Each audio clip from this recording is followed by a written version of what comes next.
How to give access to someone on a Facebook page. Well, hello everybody, welcome back into the channel. In this video today, let me guide you the steps on how you can give access to someone on a Facebook page. Well, to give access to a Facebook page, what you want to do is you want to first open up Facebook and make sure that you are on your page. So I'll just switch to my page here real quick.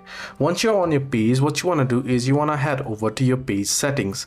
So as you can see the page access option right here. So how you want to access it? First head over to menu, head over to settings. Once under settings and privacy, scroll down and head into here on page setup option. Once under page setup, you want to select page access, and now you can see people with Facebook access. You want to tap on add new, and then you can proceed to tap on next and search them by name or username and invite them, and they'll have to accept it in order to be able to post here.